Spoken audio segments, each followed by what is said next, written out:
이쪽으로 걸어가는 라인이 먹자 라인이죠. 네, 후면부 먹자 라인. 우리 여기 아까 좀 빠르게 지나왔는데 저쪽 점포택지부터 이제 오른쪽으로 쭉 지나서 저쪽에 예미지 센트럴 에듀가 있는 아파트 단지까지 점포 겸용 택지 수가 약 거의 40개 필지 정도 되거든요. 네.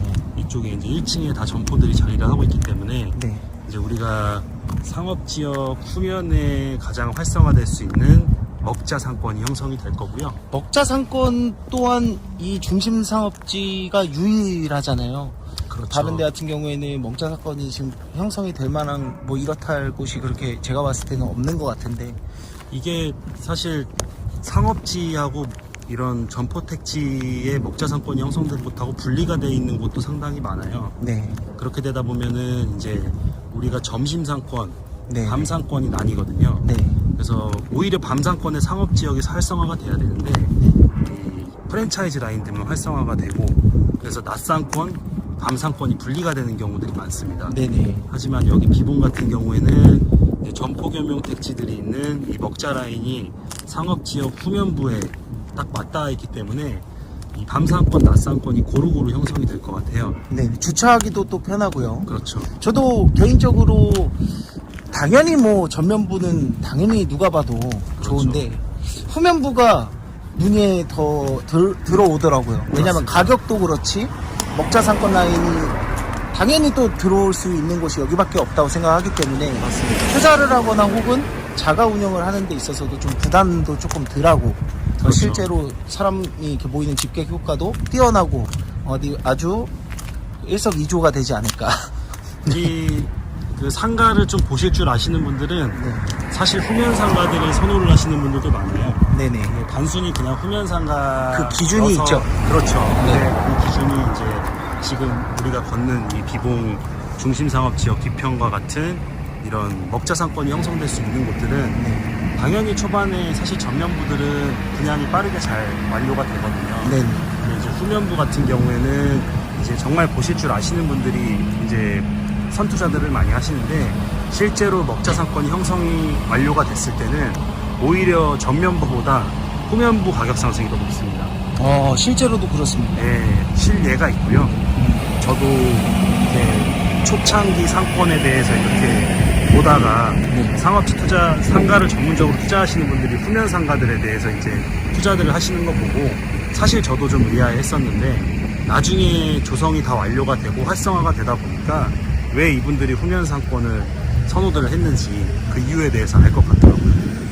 그리고 지금 여기 보시면 제가 먹자 상권 설명을 드렸잖아요. 네. 뭐 중간에 횡단보도라든지 이 도로 폭이라든지 이런 것들이 상당히 중요한데 점포 겸용 택지들 같은 경우에 사실 가장 문제가 먹자 상권이 대규모로 활성화가 되면 주차 문제가 사실 가장 큰 부분이거든요. 맞아요. 근데 지금 이렇게 보시는 것만 봐도 상당히 차폭이 넓습니다. 점포 겸용 택지에 이 먹자 라인 쪽에 차폭이 상당히 넓기 때문에 양 옆으로 차를 대고 이용을 하시기에도 충분하고. 그게 굉장히 중요하죠. 메인 도로 가시와 뭐 이런 특장점도 있지만 이제 후면부도 굉장히 중요하긴 하죠. 맞습니다. 그러다 보니까 이런 도로폭 또한 애초에 좀 세심하게 하지 않았나 그렇죠. 이런 생각을 합니다. 이런 택지지구에서 차량 교통사고가 가장 많이 발생하는 지역이 네네. 이런 점포 상가들이 밀집한 먹자 상권에서 접촉사고들이 많이 발생을 합니다. 네. 교행이 안 돼서 그런 거거든요. 이제 누군가는 오른쪽으로 이동을 해야 되는데 네. 후진하는 차들도 있고 이 차폭이 좁다 보니까 주차하는 차들과 이제 지나다니는 차들이 이제 마주 오게 되면서 이런 사고 위험도 많고 그런 것들이 이제 쌓이고 쌓이다 보면 사실 사람들이 거부감도 많이 느끼거든요. 네. 근데 여기 같은 경우에는 차폭도 이상적으로 넓게 잘 배치를 해놨고 그다음 무엇보다 제가 이 먹자 상권에 대해서 토지 배치도를 보면서 가장 이제 인상 깊었던 부분이 정말 먹자 상권 형성하기는 가장 이상적인 구조의 배치입니다. 토지 배치가. 네. 이 오르막 내리막이 있는 언덕 구조도 아니고 평탄화 돼 있고. 평탄화가 돼 있고 그리고 상업지 11자 상권의 후면부 끝에서 끝까지 길게 형성이 되어 있기 때문에 네. 이 사람들이 한쪽 블럭에만 모이는 게 아니라 고루고루 이렇게 걸어 다니면서 다양한 먹거리들, 즐길 거리들을 이렇게 즐길 수 있고 맛볼 수 있는 그런 배치 구조가 나오기 때문에 상업지 후면부의 먹자 상권 형성에도 굉장히 큰 도움이 될 것 같습니다. 지금 예미지 센트럴에는 아직 입주가 한참 남았는데도 지금 벌써 저만큼 올라왔거든요. 네. 대부분 아파트들이 지금 25층 이상으로 지어지다 보니까 타 택지지구들 같은 데 보면은 요즘에 사실 단독주택 단지들이 많고 네. 토지가 넓은 곳들도 많아요. 네.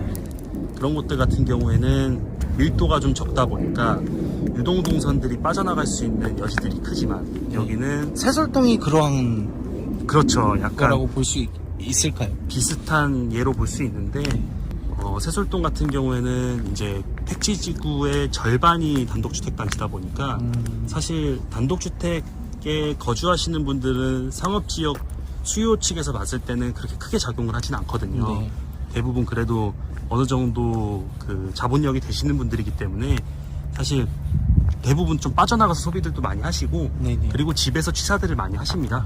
근데 이제 젊은 부부들 그리고 이제 어린 아이들을 키우는 이런 젊은 부부들 같은 경우에는 집에서 취사를 하시는 것보다는 요즘에는 나와서 소비들도 많이 하고 배달 음식도 많이 시켜 먹고 이 소비력이 강하다고 해야죠. 네네. 예, 그런 소비력이 강한 세대들이 살 수 있는 주거 공간에 대한 밀집도가 비봉택지지구는 상당히 높다라고 볼 수가 있죠.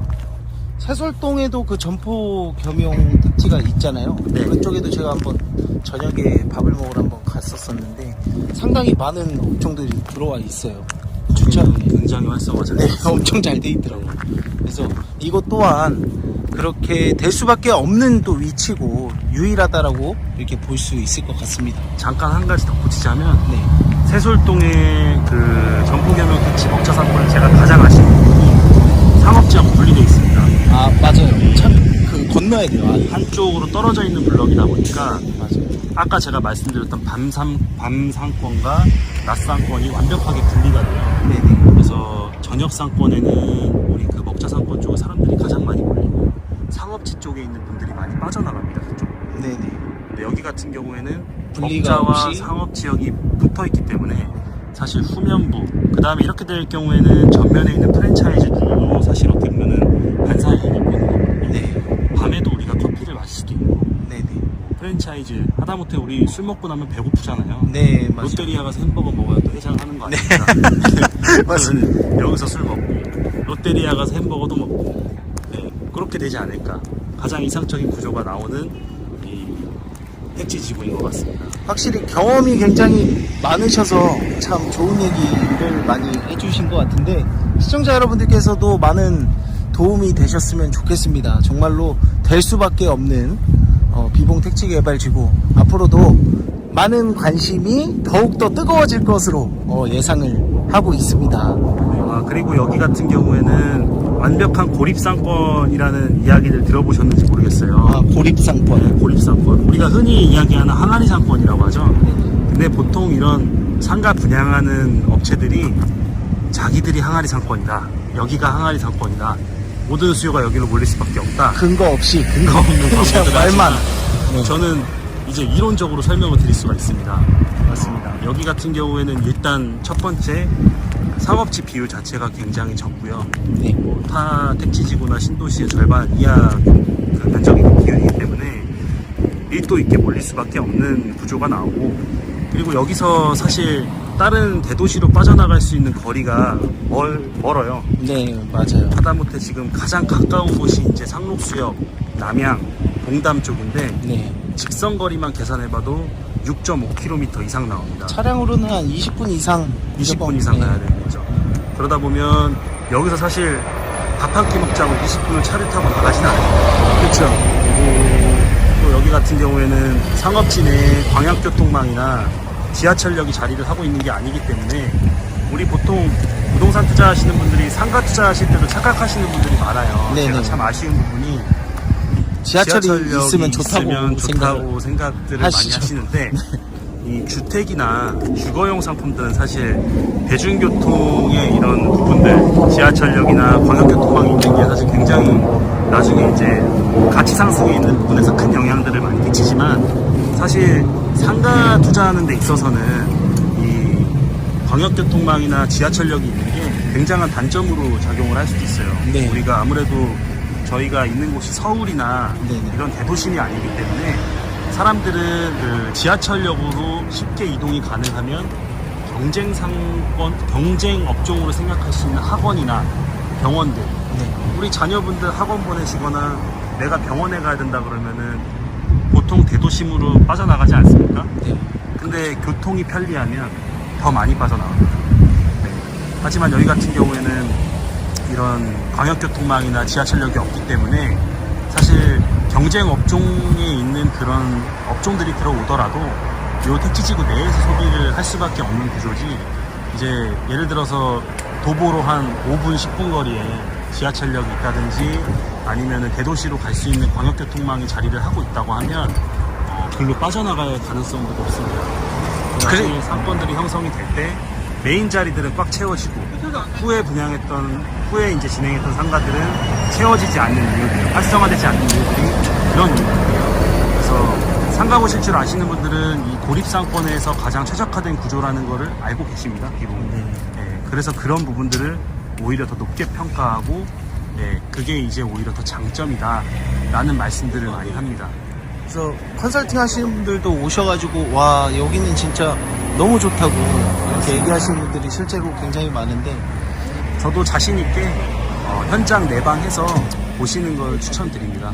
사실 우리가 이렇게 막 여러 가지 자료나 데이터나 이런 영상으로 설명을 드리는 것도 좋지만 실제 와서 저희랑 같이 상담 받아보시고 이렇게 상업지역을 걸어보시면 제가 말씀드렸던 부분들, 우리가 지금 서로 이야기 나눴던 부분들이 정확히 어떤 이유에서 우리가 이런 이야기들을 나눴는지 말씀을 드렸는지를 금방 느끼실 수 있게 될 겁니다. 충분히 이해가 되실 거로 생각이 됩니다. 그래서 현장에 꼭 오셔서 상담을 계약을 떠나서 상담을 한번 받아보시는 게 가장 좋을 것 같습니다. 대표 오늘 좋은 얘기 많이 나눌 수 있어서 너무 감사했습니다. 네, 감사합니다. 네, 이상 강살 마스터즈 마스터 신 팀장이었습니다. 감사합니다. 감사합니다.